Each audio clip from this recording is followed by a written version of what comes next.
तुला काही आडबीड लागले का? हो लागलं याड. आताच नाही, आपण मराठी शाळेत होतो ना तेव्हापासून मला तुझं याड लागलं या मला आवडायचाच तू. हायस्कूलला गेल्यावर कळलं ती फक्त आवड नव्हती, मग काय होत? प्रेम होत. तुला केवढं आवडती ना. माहित आहे मला,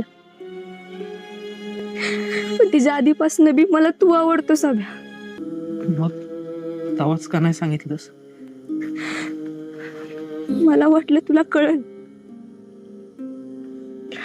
कारण मधासारखं प्रेम आहे हे सांगायचं नसतं. आपसूक कळतं एकमेकांना. तुला बी कळत माझ्या काळजीतनं, डोळ्यातल्या पाण्यातनं, केलेल्या मदतीतनं.